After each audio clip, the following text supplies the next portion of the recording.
Good morning everybody. सभी भैया बहने बच्चों को होली के पावन पर्व पर हार्दिक शुभकामनाएं। आपको, आपके इष्ट मित्रों को और आपके परिवार के सभी लोगों को होली की हार्दिक शुभकामनाएं। यही भगवान से प्रार्थना है कि होली के पावन पर्व पर आपके घर में ढेर सारी खुशियां आएँ, मंगलमय बना रहे जीवन, आप सबका अच्छे रहें। इसके बाद आपको जय विकास के बारे में थोड़ा बताने जा रहे हैं। जय विकास मतलब जीवन का विकास। प्रकृति के अनुकूलन के लिए हमारे शरीर में जो भी परिवर्तन होते हैं और बाद में नई पीढ़ी का विकास हो जाता है, वही जीवन का विकास है। पहले जीवन का विकास सबसे पहले एक कोश की, एल्गी, जीवा ये बने थे, पैरामीशियम, एग्लिना। बाद में विकास हुआ, बड़े जीव बन गए। छोटा बच्चा होता है, बाद में बड़ा होता है, उसमें भी सुधार होता है। और जो अनुकूल परिस्थितियों में जो परिवर्तन होता है और नई पीढ़ी का विकास होता है, वही आपका हो गया जय विकास। जय विकास की छोटी सी परिभाषा हो गई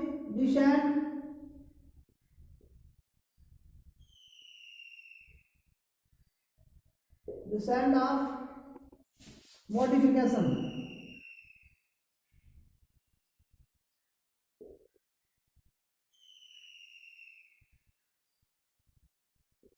ये हो गया डिसेंड ऑफ मॉडिफिकेशन। परिवर्तनों के साथ अवतरण ही जय विकास है। परिवर्तनों के साथ नया विकास, नई पीढ़ी, उसका अवतरण, वो भाई आपका ये जय विकास है। जय विकास को सबसे पहला मूलभूत सिद्धांत दिया था तार्किक, वो थे लैमार्क। और से वैज्ञानिक हैं जिन्होंने इसके बारे में अपने अपने मत रखे। तो लैमार्क है, इसके बारे में समझिए। लैमार्क इनका पूरा नाम है जीन बैप्टिस्ट, बहुत बार पूछा जाता है, D Lamarck. Jean Baptiste D Lamarck, और शॉर्ट में इन्हें लैमार्क कहते हैं। इनका जन्म हुआ था 1744 और मृत्यु हुई थी 1829 में। इन्होंने जो पुस्तक प्रकाशित की थी वो है 1809, यानी कि दुर्भाग्य समझिए कि 1809 में पुस्तक प्रकाशित करने के ठीक 20 साल बाद इनका स्वर्गवास हो गया था। पुस्तक का नाम था फिलोसफिक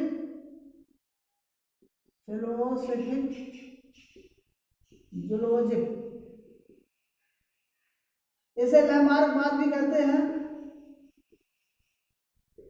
और इसे उपार्जित लक्षणों की वंशागति ये भी कहते हैं। हो सकता है ये देखो लिखने में मुझे समय लगता है तो वीडियो बड़ा हो जाए, लेकिन आदत नहीं है पहले से लिख के फिर हम समझाएं। जो मेमोरी कार्ड में मेरे में भरा होता है, हम वही लिखना शुरू कर देते हैं, कोई एक्स्ट्रा हमें रिकॉर्ड नहीं करना पड़ता। तो ये समझिए, ये हो गया उपाध्याय लक्षणों की वंशागत। 3 नाम हो गए, लैमार्क बाद हो गया, फिलोसफिक जूलॉजिक हो गया, उपाध्याय लक्षणों की वंशागत। सन हो गया 1809, जन्म 1744, मृत्यु ये हो गई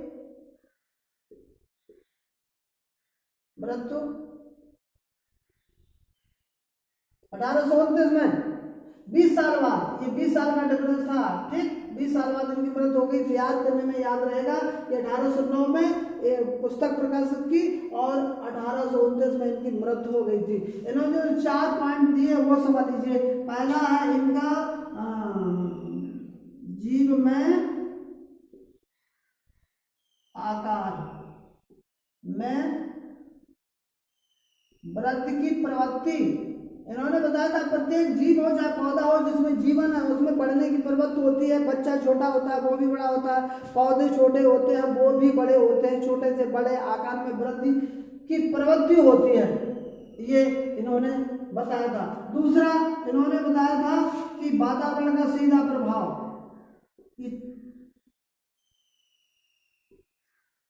डायरेक्ट इफेक्ट ऑफ एनवायरनमेंट। उन्होंने बताया था प्रत्येक व्यक्ति पर वातावरण का सीधा प्रभाव पड़ता है। बच्चा जैसे माहौल में रहेगा, अच्छे में रहेगा, अच्छे गुण सीखेगा। अगर खराब माहौल में रहेगा तो खराब गुण सीखेगा। और जीव जैसे एक उदाहरण जीवों में समझ लीजिए, जैसे बिल्ली है, लोमड़ी है, चीता है, ये सभी एक ही पूर्वज की संतानें हैं। बिल्ली गांव में रही तो उसका नेचर कैसा हो गया, लोमड़ी खेतों में रहती है, गांव में मिली उसका कैसा हो गया, जंगल में शेर रहता है, चीता रहता है, उसका कैसा हो गया। जैसे माहौल में रहेंगे वो वातावरण का सीधा प्रभाव पड़ता है। और कोई भी तरीके का वातावरण आता है जो प्रभाव डालता है, उसको प्रभाव पड़ता है। जीव में आकार की, सब में आकार में वृद्धि की प्रवृत्ति हो गई, वातावरण का सीधा प्रभाव हो गया। तीसरा वातावरण का सीधा प्रभाव हो गया। फिर उन्होंने कहा था कि अंगों का उपयोग तथा अनुपयोग,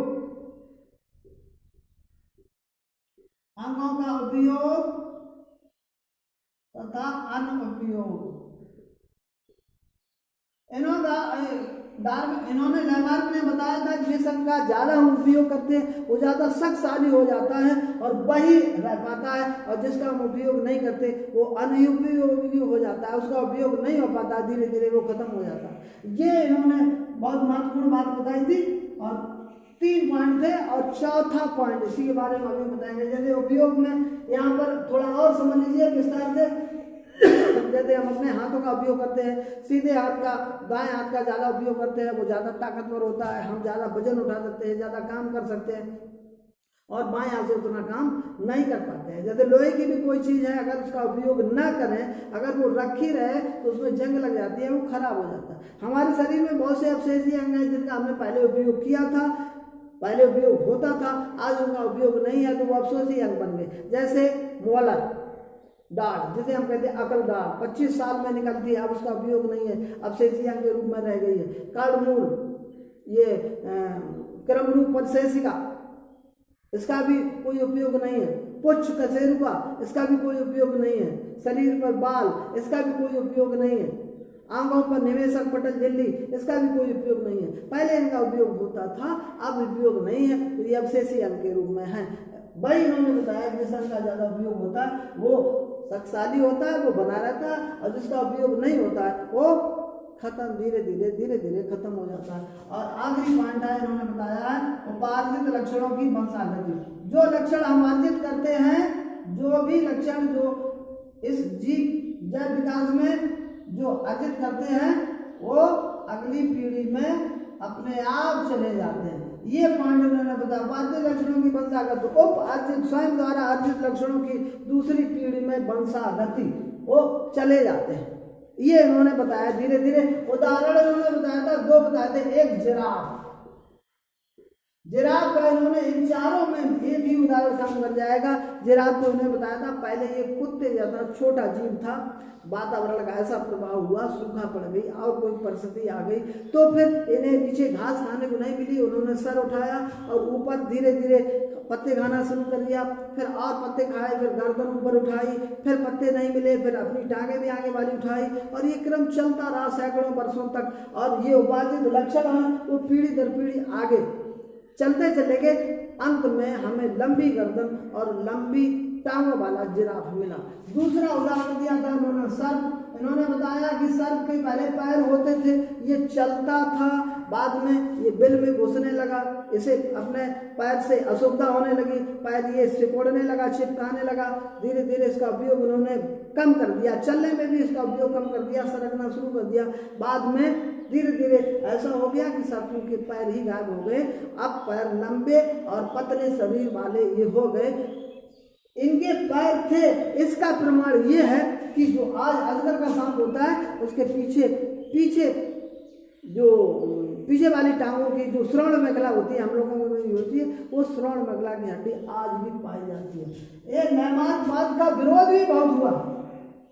वैज्ञानिकों ने क्या विरोध किया? पहला तो पॉइंट, ड्रोसोफिला मक्खी होती है, वैज्ञानिकों ने क्या किया? ड्रोसोफिला मक्खी को अंधेरे में रखा, कई दिनों तक अंधेरे में रखा और कहा कि आंखों का उपयोग नहीं किया, अब उन्हें कुछ दिखाई नहीं दिया, तो कहा कि थोड़े दिन बाद बिना आंखों वाली ड्रोसोफिला मक्खी जन्म लेगी, लेकिन ऐसा नहीं हुआ। वो ड्रोसोफिला मक्खी में हर बार आंखें पाई गई। दूसरा, हमारे यहाँ महिलाओं में कान और नाक ये छेद करने की इनकी है प्रक्रिया, इसमें ये जेवर और ये अपने आभूषण पहनती हैं। कल्पना करिए कि कभी आपने देखा है कि नवजात बच्ची, उसमें कभी आंख, उसमें नाक और कान में छेद मिले हों, अंगों का उपयोग तथा उपयोग में तो होना चाहिए था, नहीं। पहलवान का बच्चा क्या पहलवान होता है, ये भी 100% गारंटी नहीं है।